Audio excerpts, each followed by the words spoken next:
नमस्कार, मैं हूं पंकज पांडे। देख रहे हैं आप न्यूज 11 भारत और 11 स्पेशल में आज हम बात करेंगे मोदी सरकार की। जी हां, मोदी सरकार किस लिए?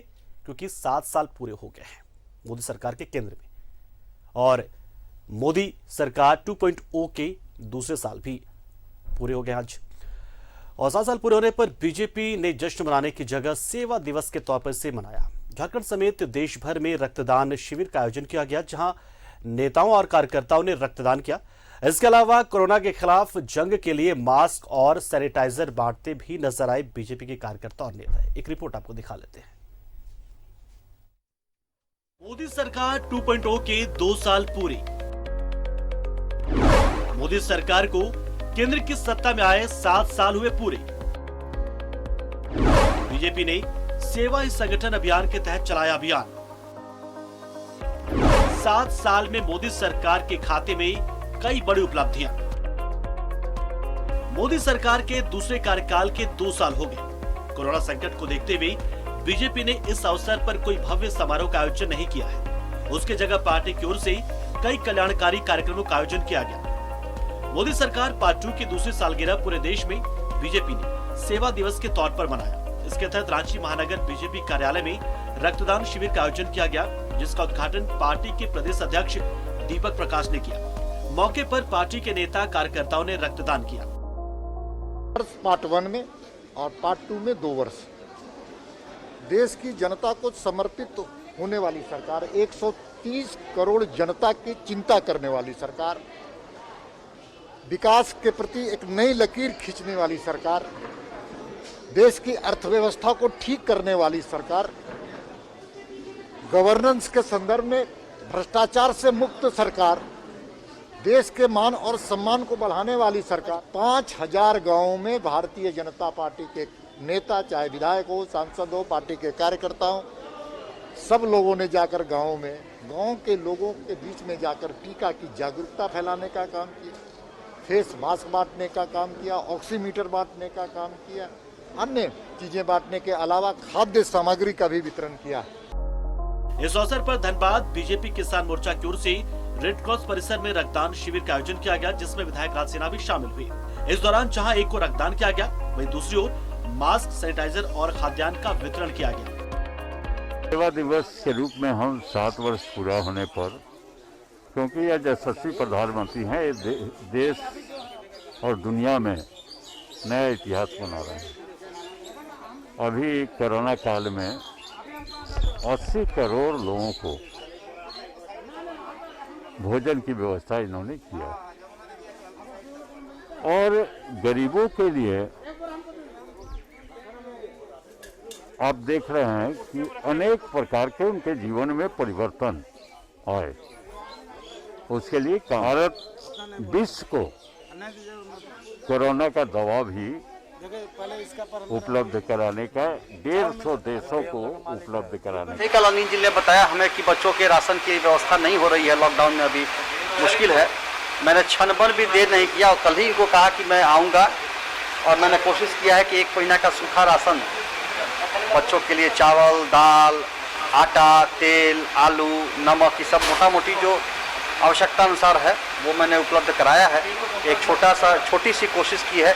जितने महत्वपूर्ण कार्य सेवा ही लोग कर रहे हैं उस हिसाब से कुछ नहीं है, लेकिन ऐसे भी आज संजोग ऐसा है कि आज हमारे मोदी जी के 7 वर्ष पूरे हो रहे हैं, दूसरे शासन के भी 2 वर्ष, और हम लोग सेवा ही संगठन के तहत आज सेवा दिवस के रूप में भी मना रहे हैं। केंद्र की मोदी सरकार के 7 साल पूरा होने के अवसर पर खूंटी सांसद और केंद्रीय मंत्री अर्जुन मुंडा सरायकेला खरसावां विधानसभा के कोलाबिरा गांव से अपने लोकसभा के सभी पंचायतों से ऑनलाइन जुड़े। विशेष रूप से सेवा दिवस के रूप में कार्यकर्ताओं के माध्यम से ग्रामीणों को कोरोना से निजात पाने के लिए किट उपलब्ध कराया। उन्होंने कहा कि प्रधानमंत्री नरेंद्र मोदी के दूसरे कार्यकाल में कोरोना की चुनौती देश के सामने आई, उन्होंने बहुत ही संयम और दूरदृष्टि के साथ काम किया। मोदी सरकार के अब तक के 7 साल के इस कार्यकाल में कई बड़े निर्णय लिए गए। उज्ज्वला योजना से लेकर आयुष्मान भारत योजना जैसी महत्वाकांक्षी योजनाओं से एक बड़ी आबादी को लाभ मिल रहा है। वहीं जम्मू कश्मीर से अनुच्छेद 370 को हटाना नरेंद्र मोदी सरकार के दूसरे कार्यकाल की सबसे बड़ी उपलब्धि है। Bureau report, news 11 Bharat.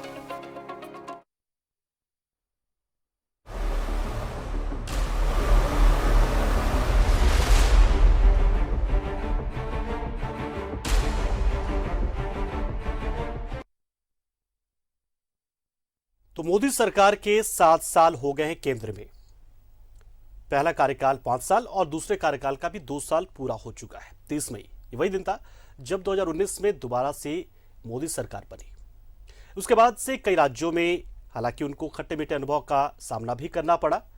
बावजूद इस बार पिछले 2 सालों का अगर हम बात करें, 2 सालों से मोदी सरकार को सिर्फ और सिर्फ कोरोना की वजह से हर एक मोर्चे पर हम पिछड़ते हुए देख चुके हैं। 2014 में जिस उत्साह उमंग के साथ ये सरकार आई थी, उसके बाद धीरे धीरे चीजें कमोबेश घटते नजर आई। हालांकि कई जगहों पर अच्छा काम हुआ नहीं हुआ, ये तमाम जनता को तय करना है। और अलग अलग राज्यों में जिस तरीके से बीजेपी की स्वीकृति बढ़ी या घटी, वो जनता ने ही तय किया। बंगाल में भी देखा हमने कि लोकप्रियता घटी है या बढ़ी है, ये बंगाल से पता चल गया। कुछ राज्यों में सफलता मिली, कुछ में असफलता मिली। कई मोर्चों पर बीजेपी सरकार जो दूसरा कार्यकाल है मोदी सरकार का, कई ऐसे मोर्चे थे जिस पर पिछड़ी और जनता खुलकर सामने आई। खासतौर से सोशल मीडिया पर हम बात करें तो पीएम मोदी या कहें कि नरेंद्र मोदी के साथ और नरेंद्र मोदी के खिलाफ लगभग 2 खेमों में बंटे नजर आने लगे लोग। ये इस देश के लिए दुर्भाग्य की बात भी थी। हालांकि कई लोग इसमें भी अपने लिए गर्व ढूंढते नजर आए कि चलिए कम से कम मोदी सरकार में ये तो हुआ कि लोगों को अपनी असलियत और अपनी गलतियां दोनों चीज नजर आ गई, सच्चाई भी सामने आई और गलतियां भी नजर आ गई। बहुत सारी चीजें हैं जिसको लेकर एक मीडिया होने के नाते, एक निष्पक्ष पत्रकार होने के नाते, निष्पक्ष पत्रकारिता के लिए हम कह नहीं सकते। ये तय करना होता जनता को, जनता ने तय किया है जब जिसे जहां मौका दिया। लेकिन झारखंड की बात करें तो झारखंड की जनता ने बीजेपी को विधानसभा चुनाव में नकारा, ये बात सभी ने जाना। उसके बाद भी 3 उपचुनाव हुए और तीनों में बीजेपी को मुंह की खानी पड़ी, ये भी सच्चाई है। लेकिन सवाल उठता है कि 7 साल तो आपने निकाल लिया, अब 3 साल बाद जब दूसरी बार चुनाव होंगे, फिर से चुनाव होंगे, आम चुनाव होंगे, लोकसभा चुनाव होंगे, तो क्या मोदी सरकार वापस नजर आएगी या इस बार जनता की नजरों से उतर जाएगी? हम सुप्रियोदा के पास चल लेते हैं। हमारे साथ कुछ खास मेहमान जुड़ेंगे, कई खास मेहमान हमारे साथ जेएमएम से सुप्रियो भट्टाचार्य भी जुड़े हैं और साथ ही दीपक प्रकाश जी को भी हम जोड़ रहे हैं और जानने की कोशिश कर रहे हैं कि 7 सालों के इस कार्यकाल को आप किस तरीके से देखते हैं, जानने की कोशिश करेंगे। हमारे साथ जेएमएम से केंद्रीय महासचिव जेएमएम के सुप्रियो भट्टाचार्य जी जुड़े हुए हैं और साथ ही साथ धनबाद से विधायक राज सिन्हा जी जुड़ चुके हैं। आप दोनों का बहुत बहुत स्वागत है और इस कार्यक्रम को हम आगे बढ़ाते हैं। हालांकि इसमें निश्चित तौर पर सिर्फ और सिर्फ हम एक माध्यम ही है आप दोनों के बीच में। आप इस 7 साल को कैसे देखते हैं और विपक्ष कैसे देखता है, ये आप दोनों को ही तय करना है। राज सिन्हा जी के पास चलते हैं। राज सिन्हा जी, 7 साल एक लंबा वक्त होता है, जनता का भरोसा आपने पाया दोबारा 2019 के लोकसभा चुनाव में भी, और एक बार दोबारा से आप केंद्र में हैं। लेकिन इस दौरान बहुत सारे खट्टे मीठे अनुभव से आपको रूबरू होना पड़ा होगा, आप गुजरे हैं। तो कैसा मानते हैं इस कार्यकाल को? कम से कम अगर हम 2.0 के इन 2 सालों की बात करें तो आप कितना नंबर देना चाहते हैं? किस तरीके से आप देखते हैं अपनी सरकार को पिछले 7 सालों में? ईमानदारी से लेकिन जवाब दीजिए, क्योंकि जनता देख रही है और अगले 3 सालों के लिए भी ये तय करेगा काफी हद तक आपके जवाब पर। मैं पूरी ईमानदारी के साथ जवाब दे रहा हूं जी, और ईमानदारी मेरे जवाब का कारण भी यह है, आवाज इको कर रहा है जी, रिबाउंड कर रहा है आवाज। जी जी आप बोलिए, आपकी आवाज आ रही है हम तक सर? पूरा हमारे कान में दोबारा आ जा रहा है आवाज फिर से। तो जब दोबारा चुन करके मोदी जी आए और पहली बार से भी ज्यादा संख्या में आए, तो जनता ने इस बात की स्वीकृति दी कि देश के अंदर जो नरेंद्र मोदी जी का शासन काल का पहला जो 5 साल का काल रहा, वो बहुत अच्छा रहा और जनता ने पहले से ज्यादा संख्या में उनको चुन करके भारत में दिल्ली भेजा संसद के अंदर। और इस प्रकार से कह सकते हैं कि लोग बोलते हैं कि मोदी जी का कार्य सराहनीय रहा, देश के लिए सर्वोत्तम रहा और मोदी जी के शासन काल में देश सर्वोपरि रहा। देश एक टीम की तरह काम किया, जिसको हम बता सकते हैं कि देश समृद्धि की ओर बढ़ा, देश शक्तिशाली बना, देश भ्रष्टाचार मुक्त होने की तरफ आगे बढ़ा, देश के अंदर सबका साथ, सबका विकास और सबका विकास, इस नारे के साथ प्रधानमंत्री जी ने काम किया और देश के अंदर चौतरफा विकास हुआ।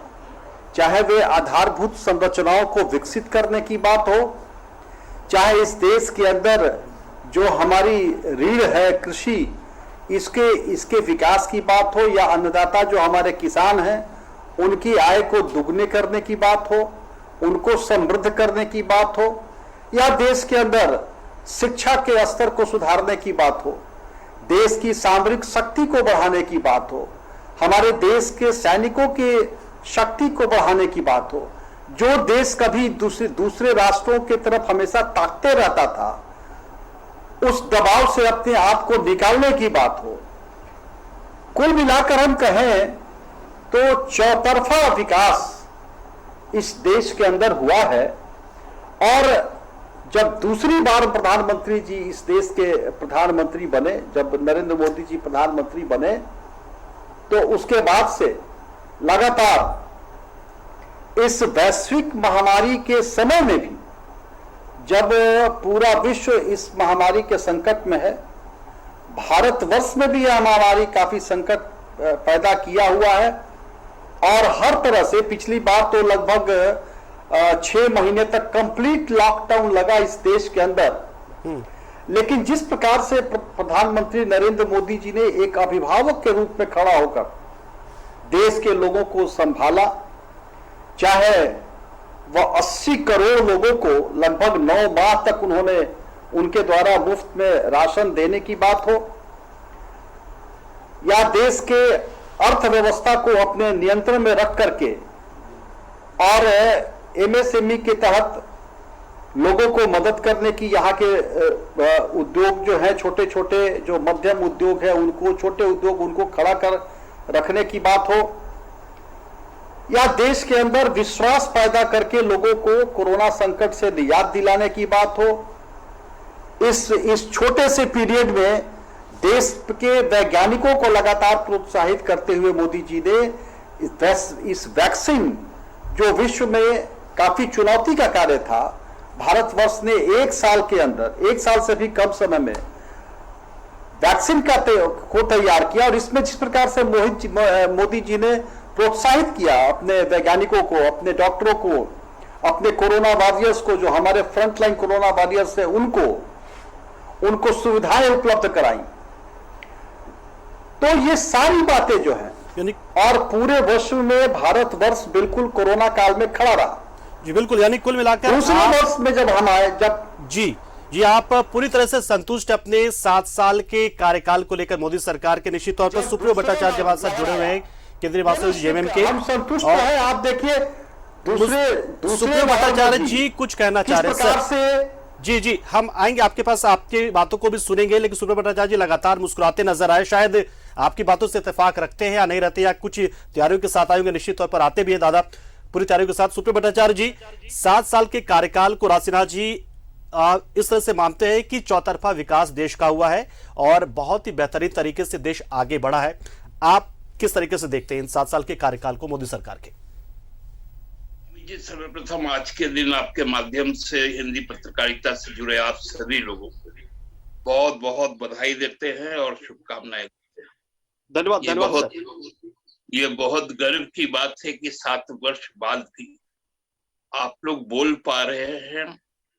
ये बहुत बड़ा एक उपलब्धि का दिन है आज का दिन मेरे समझ से, क्योंकि इन 7 वर्षों में जो 70 सालों का पूंजी कमाया हुआ था ये देश, वो सभी पब्लिक सेक्टर यूनिट्स, चाहे वो रेल हो, रेल का स्टेशन हो, प्लेटफॉर्म हो, हवाई अड्डे हो, सारे बैंक हो, बीमा हो, तेल कंपनियां हो, कोल कंपनियां हो, सारी चीजें जहां बिक गई, बैंक बिक गए, यहाँ से 7 लोग विदेश भाग गए बैंक फ्रॉड के, और उसके बाद 35% बेरोजगारी बढ़ गई इन 7 वर्षों में, जो 2 करोड़ प्रतिवर्ष रोजगार देने वाले लोग थे।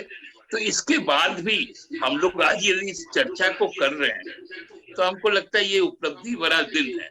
और राजदा तो आज खून दे के भी आए हैं, अपना सेवा भाव से उनका जो दिल का है उसके लिए उनको भी बहुत बहुत बधाई देते हैं। कम से कम इस पैंडेमिक काल में लोगों को इस प्रकार की सेवा करनी चाहिए। ठीक है, सेवा किस नाम पे हो रहा है वो बात नहीं, लेकिन सेवा लोगों तक पहुंचे, क्योंकि यही तो सेवा का अर्ज और फर्ज हम लोग आज सबके सामने निभा रहे हैं कि हाथ मांगकर अपना, ये जब से दूसरा कार्यकाल आया है आदरणीय प्रधानमंत्री जी का, कि जीएसटी भी मांगना पड़ता है, अपना जो रिसोर्सेज है वो मांगना पड़ता है खुद से। राज्य सरकार, केंद्र सरकार का एक नया ट्रेंड हो गया है कि जो भी संघर्ष के दिन होंगे वो राज्य सरकार खुद से खुद संभालेगी।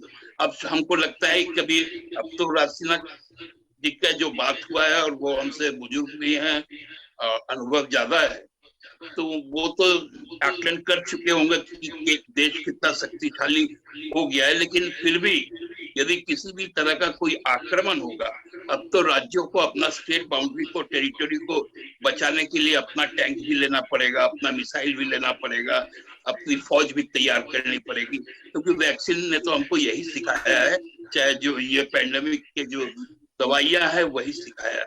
हाँ, 65% बढ़ोतरी जरूर कुछ दोस्तों को हुई है, और 35% की कटौती हम लोगों को हुई है, साधारण वर्ग को। हम लोगों ने पहली बार 200 रुपए, जो सबसे जरूरी चीज है सरसों का तेल, वो 200 रुपए में आज खाने को मजबूर है। अब पेट्रोल डीजल 100 हो गया, ये तो बहुत हुई महंगाई की मार। अब की बार मोदी सरकार को हम लोगों ने देख लिया है।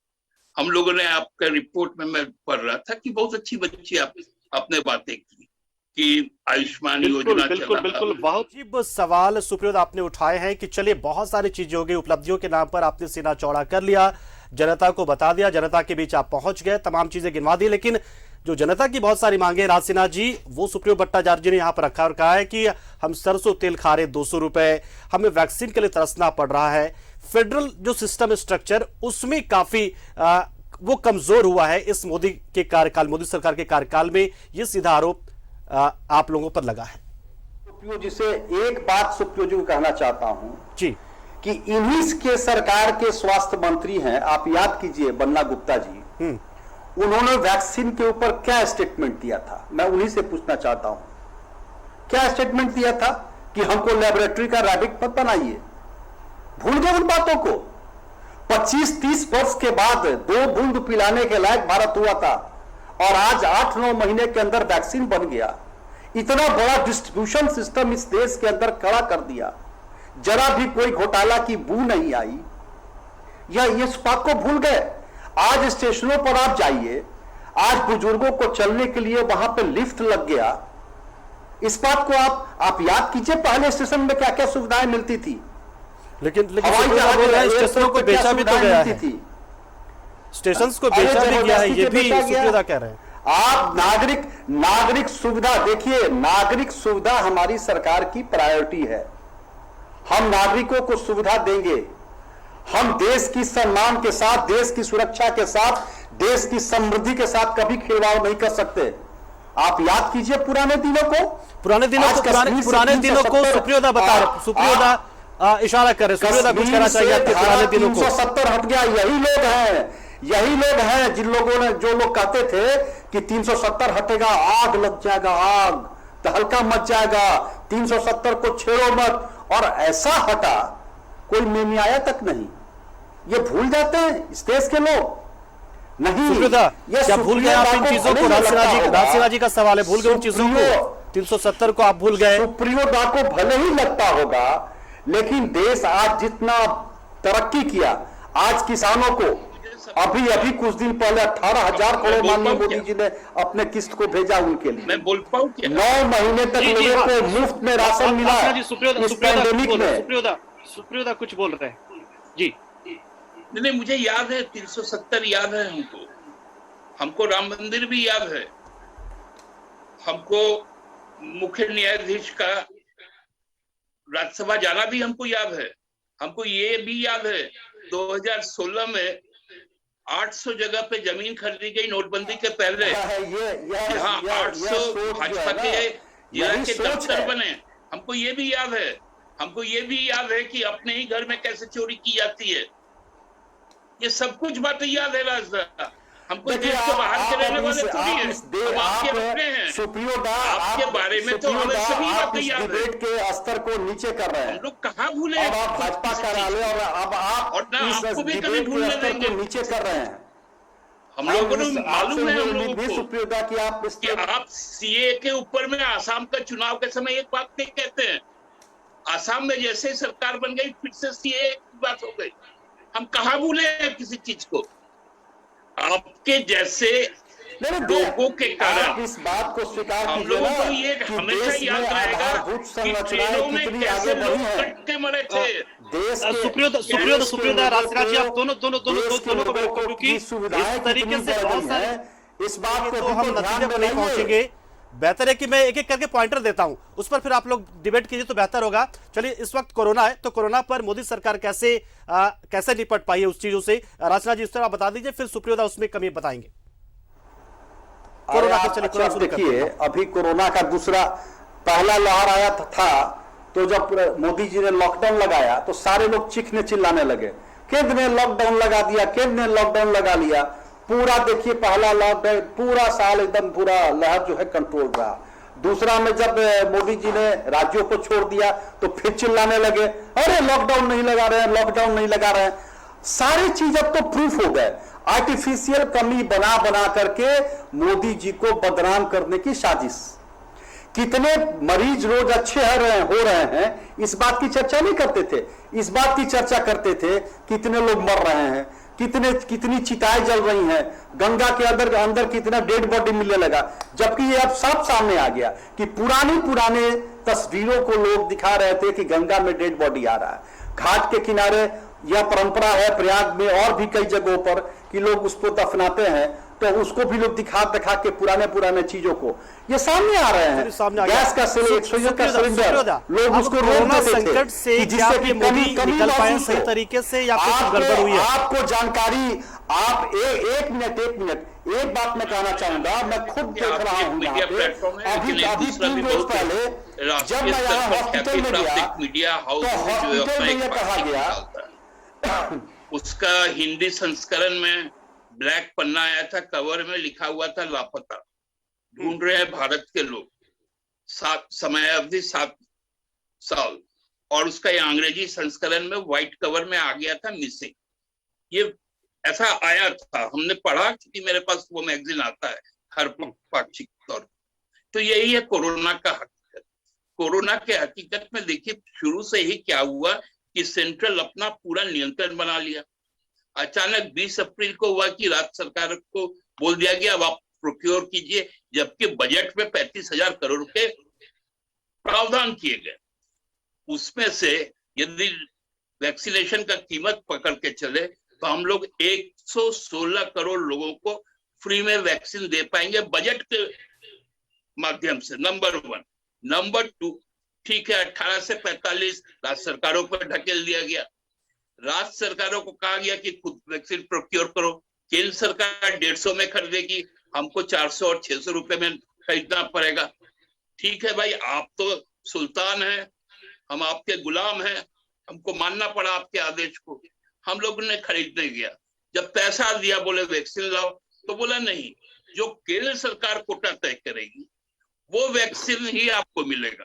मतलब अब हमारा मई में कोई कोटा नहीं रह गया, इसलिए हम लोगों को लगातार वैक्सीनेशन सेंटर जो 18 से 44 का था वो बंद करना पड़ रहा है। और वो अब जून का कोटा मात्र 5 लाख, हम मांगते हैं 5 करोड़, ये देंगे 5 लाख। तो इस तरह से नहीं चलता है। कोरोना का क्या आउटकम हुआ है पैंडेमिक ये का, और इतना आसानी से हम किसी को आकलन भी नहीं कर सकते। बिल्कुल, एक दूसरा मुद्दा भी मैं रख लेता हूं आपके पास सुप्रियोदा, बेरोजगारी को रख लेता हूं। बेरोजगारी दर जो बढ़ी है, तो पिछले 7 सालों में बेरोजगारी को लेकर या रोजगार को लेकर मोदी सरकार के कार्यकाल को कैसे थे राजनाथ जी आप? देखिए यह जनता बिल्कुल जान चुकी है कि मोदी सरकार को बदनाम करने के लिए ये लोग किसी हद तक जा सकते हैं। अभी मैं आपको बताऊं, मैं यहाँ धनबाद में मेडिकल कॉलेज हॉस्पिटल है, वहां पर पूरा लंबा चौड़ा रोज सरकार सारे संसाधन उपलब्ध करा रही है। मैं अभी गया था कुछ रोज पहले, वहां 50 ऑक्सीजन सिलेंडर हमने दिया, उनके साथ फ्लो बीटर, मास्क, सारा रेगुलेटर दिया।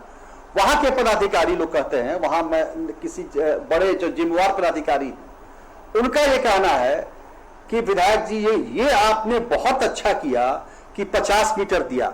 हम लोग को इस पैंडेमिक में केवल 15 मीटर मिला था, ऑक्सीजन सिलेंडर था लेकिन मीटर और रेगुलेटर नहीं था, जिसके वजह से हम लोगों को उपलब्ध नहीं करा पा रहे।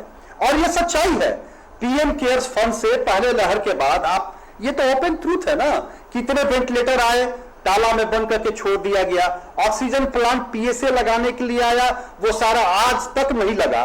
तो ये इस प्रकार से केयरलेस होकर के लोगों ने काम किया कि ये मोदी जी ने लगातार जिम्मेदारी बनती है कैसे आगे आने वाले समय में समन्वय बनाए। ये भी तो केंद्र सरकार की जिम्मेदारी है। केंद्र सरकार ने जब केंद्र सरकार यहाँ भेजा, यहाँ के सरकार पर भरोसा करके केंद्र सरकार ने संसाधन उपलब्ध कराए, अब आप उसको छोड़ दीजिए। आप यहाँ कर्मचारियों को, टेक्नीशियन का बहाली मत कीजिए, वेंटिलेटर्स को चलाने वाले लोगों की बहाली मत कीजिए। बिल्कुल जो भी आउटसोर्सिंग कर्मचारी काम कर रहे थे, एक मिनट सुन लीजिए, हम देखिए जैसे ही ये लहर कम हुआ, वो कर्मचारियों की छटनी शुरू हो गई। और नतीजा क्या हुआ, अभी जब मौका आया अचानक से, जब काफी मरीज बढ़े, तो हमारे पास न संसाधन है, हमारे पास कर्मचारी नहीं है। तो ये अदूरदर्शिता इसको हम कहेंगे, यह अदूरदर्शिता कहेंगे, लापरवाही कहेंगे, अपरिपक्वता कहेंगे। और जिस प्रकार से हमें काम करना चाहिए, इस पर बात करेंगे। कोरोना से निपटना है किसी भी तरीके से दोनों सरकारों को मिलकर। चलिए हम 7 साल पे ही बात करें तो 7 साल के जो कार्यकाल है मोदी सरकार के, उसको आप कितना नंबर देते? राजू सिन्हा जी कितना देते हैं? 10 में से कितना अंक आप देना चाहेंगे और कहां लगता है कि चूक है आपको? या मैं कहूंगा यह 7 वर्ष गर्व के थे, ये 7 वर्ष सेवा के थे, ये 7 वर्ष पराक्रम के थे, ये 7 वर्ष आत्मनिर्भरता के थे, ये 7 वर्ष सेना के थे, ये 7 वर्ष गरीबों के उत्थान के काम में आए। और ये कुल मिलाकर कहा जाए, हमने पहले ही कहा कि हर क्षेत्र में आज भारत के पास राफेल है, आज भारत के पास चिनकू है, आज भारत के पास विश्व को जवाब देने वाले ऐसे अस्त्र शस्त्र हैं। आज एक आप पता कर लीजिएगा कि भारतवर्ष में जब ये पैंडेमिक नहीं आया था तो पीपीई किट नहीं बनता था, पीपीई किट आता था बाहर से। आज भारतवर्ष अपने आंतरिक संसाधन को मजबूत करके ये जो वेंटिलेटर हो, पीपीई किट हो, मास्क हो और इतना अन्य कई एक मशीनरी, कई एक हथियार जो भारतवर्ष बाहर से मंगाया करता था, आज वो देश के अंदर बनने लगे। ये केवल 2 साल के अंदर का ये डेवलपमेंट है। यानी मोदी सरकार के दूसरे कार्यकाल के 2 सालों में बहुत ज्यादा मजबूत हुए। राजसिन्हा जी निश्चित तौर पर, सुप्रिया भट्टाचार्य जी 10 में से कितना देंगे और क्या सुझाव देंगे कि बाकी बचे 3 साल थोड़े अच्छे से कटे बीजेपी के और देशवासियों के भी? देखिए, मैं तो, आप जब 10 में से रैंकिंग देने की बात करते हैं तो हमको तुरंत याद आता है 19 में अब की बार 65 पार, बंगाल में अब की बार 200 पार। तो नंबर उसी के हिसाब से आप ले लीजिएगा, आप हमसे बेहतर जज कर सकते। कुछ नहीं मिला तो ये तो नहीं बात है। अब 3 साल के लिए केवल एक निवेदन होगा पूरे देशवासियों की तरफ कि माननीय प्रधानमंत्री जी, ये नहीं चलेगा। आप मन की बात करना है तो कीजिए, हम आपको रोक नहीं सकते, क्योंकि आपके अधीन पीआईबी है, आपके अधीन आकाशवाणी है, दूरदर्शन है, बाकी सभी चैनल है। लेकिन कभी कभी हम लोगों की भी मन की बात सुन लीजिए और कुछ काम की बात कर लीजिए। क्योंकि अभी राजदा बड़ा अच्छा से बोल रहे थे ऑक्सीजन प्लांट में, आपको याद होगा 650 पीएम केयर फंड से पूरे देश में ऑक्सीजन प्लांट लगने थे जिला अस्पतालों में। उसमें हम लोगों से भी मांगा गया, हम लोगों ने कहा कि भाई हमको 31 दे दो, बोला कि ठीक है। तो शॉर्ट लिस्टेड हुआ तो 4 का किया गया। शॉर्ट लिस्ट 4 को करने के बाद जब 500 सैंक्शन हो गए पूरे देश में तो हमको मिला 0। तो यही है नंबरिंग। तो इसलिए मैं आपको और क्या बताऊं कि हम लोग की सरकार का राजसिन्हा जी देखिए कैसे घुमा कर फाइनली सुप्रियोदा ने नंबर 0 दिया। सुझाव लेकिन सुप्रियोदा चाहते कि सुझाव आप दे देते कि झारखंड को फायदा होता कुछ इन 3 सालों में, कम से कम बहुत कुछ। पूछ रहा हूं मैं, सुप्रियोदा से पूछ रहा हूं कि पहला लहर खत्म होने के बाद 3 पीएसए ऑक्सीजन प्लांट दिया गया झारखंड को, वो अभी आज तक बन गया? बताइए ना, आज तक। चलिए से दोनों, सुप्रियोदा आपको भी और राजसिन्हा जी आपको भी इस वक्त का तकाजा है, और ये विषय इतना बड़ा है कि हम इसको समेट पाना कुछ बिंदुओं में या कुछ शब्दों में बहुत ही मुश्किल है, या नंबर्स में भी। चलिए बहुत बहुत शुक्रिया और बधाई आपको, 7 साल आपकी सरकार के हो गए हैं, और सुप्रियो भट्टाचार्य जी उम्मीद करेंगे कि बाकी जो 3 साल अब रह रहे हैं इस कार्यकाल के सरकार के, उसमें कुछ झारखंड को लाभ मिले। यह बेहतर होगा सबके लिए कि झारखंड को फायदा हो, झारखंड की जनता को उसका लाभ मिले, ये सबसे अहम होगा। बाकी आप उपलब्धियां गिनाते रहे, लेकिन जनता के खाते में, जनता के हिस्से में क्या आती है, ये मायने रखता है। बहुत बहुत शुक्रिया आप दोनों का हमारे साथ जुड़े, और फिलहाल यहाँ रुकते एक छोटे से ब्रेक, लेके ब्रेक के उस पार आप कहीं जाइएगा नहीं, बुलाएंगे आपको, मिलाएंगे बहुत सारे डॉक्टर्स से, जानेंगे बहुत सारी चीजें, आपको कई जानकारियां आपको लेने पड़ेंगे डॉक्टर से, जो आपको हम देंगे इस ब्रेक के उस पार। तमाम दर्शकों से गुजारिश कि वो जुड़े, बने, देखते हैं न्यूजीलैंड भारत, और अपने सवालों के जवाब के लिए इंतजार कीजिए बस चंद सेकंड का। हम वापस आते हैं ब्रेक के बाद।